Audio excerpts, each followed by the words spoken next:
مفتی ہند حضرت مفتی کفایت اللہ رحمۃ اللہ علیہ نے ایک مرتبہ طلباء سے یہ پوچھا کہ حضرت انور شاہ کشمیری رحمہ اللہ کیسے علامہ کشمیری بنے؟ تو اب جس طالب علم کو جس بھی فیلڈ میں یا جس کتاب میں مہارت تھی تو اس لحاظ سے اس نے جواب دیا۔ مثال کے طور پر اگر کسی طالب علم کو تفسیر میں مہارت تھی تو اس نے کہا کہ مفسر تھے وہ، اسی لیے علامہ انور شاہ کشمیری بنے۔ اور اگر کسی طالب علم کو حدیث میں مہارت تھی تو اس نے کہا کہ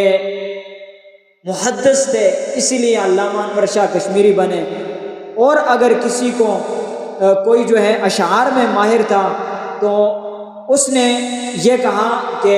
علامہ انور شاہ کشمیری رحمہ اللہ جو کہ بہت بڑے کلام کے ماہر تھے، اسی لیے وہ علامہ انور شاہ کشمیری بنے۔ تو مفتی ہند حضرت مفتی کفایت اللہ رحمۃ اللہ علیہ خاموش رہے، تو طلباء نے کہا کہ حضرت آپ ہی بتا دیجئے کہ حضرت علامہ انور شاہ کشمیری رحمہ اللہ کیسے علامہ بنے؟ تو حضرت مفتی کفایت اللہ رحمۃ اللہ علیہ نے جواب دیا کہ میں کیا بتاؤں کہ حضرت انور شاہ کشمیری رحمہ اللہ سے ایک مرتبہ یہ سوال کیا گیا کہ آپ علامہ کشمیری کیسے بنے؟ تو انہوں نے جواب دیا کہ میں کتاب کا ادب کیا کرتا تھا، یعنی میں نے کبھی بھی کسی کتاب کو بے وضو ہاتھ نہیں لگایا، یعنی ہمیشہ کتابوں کا ادب کیا کرتا تھا، اور کسی بھی کتاب کو اگر میں نے ہاتھ لگایا ہے تو باوضو ہو کر ہاتھ لگایا ہے۔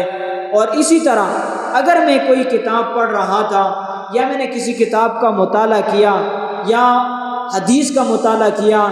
تو میں نے کبھی بھی حاشیہ پڑھتے وقت کتاب کو گھمایا نہیں، بلکہ میں خود گھوم کر حاشیے کی طرف گیا اور جس طرف سے مجھے آسانی لگی میں اس طرف بیٹھا۔ تو اسی لیے میں نے ہمیشہ کتابوں کا ادب کیا۔ اور انہوں نے دوسری بات یہ بتائی کہ کبھی بھی میں نے کتابوں کی ترتیب کے لحاظ سے قرآن مجید کے اوپر حدیث کو نہیں رکھا، احادیث کی کتابوں کو نہیں رکھا، اور نہ احادیث کی کتابوں کے اوپر میں نے کبھی جو ہے تاریخ کی کتابوں کو نہیں رکھا۔ تو اسی لیے ہمیشہ میں کتابوں کا ادب کیا کرتا تھا، نہ قرآن مجید کے اوپر حدیث کی کتاب کو رکھا اور نہ حدیث کی کتاب کے اوپر تاریخ کی کتاب کو رکھا، بلکہ ہمیشہ جس درجے کی جو کتاب ہوا کرتی تھی اس کو اسی درجے پر رکھا۔ کہنے کا مقصد اور بتانے کا مقصد یہ ہے کہ علامہ انور شاہ کشمیری رحمہ اللہ اتنے بڑے مرتبے پر پہنچے تو ان کو اللہ رب العزت نے اتنا بڑا مقام دیا، اتنا بڑا مرتبہ دیا، ان کو اللہ رب العزت نے اعلیٰ درجے پر پہنچایا۔ تو وہ کہنے کا مقصد اور بتانے کا مقصد یہی ہے کہ انہوں نے ہمیشہ کتاب کا ادب کیا اور کتاب کو سینے سے لگایا، اور کبھی بھی کسی کتاب کو بے وضو ہاتھ نہیں لگایا، بلکہ ہمیشہ جس کتاب کو بھی ہاتھ لگایا اس کو باوضو ہو کر ہاتھ لگایا۔ اور اسی لیے جب بھی کسی کتاب کا حاشیہ پڑھا تو حاشیے کو نہیں گھمایا، کتاب کو نہیں گھمایا، بلکہ خود گھوم کر حاشیے کی طرف گئے، دوسری طرف گئے، جس طرف سے بھی انہیں حاشیہ پڑھنے میں آسانی ہوئی اسی طرف گھوم کر انہوں نے پڑھا۔ آپ بھی جانتے ہیں بخوبی کہ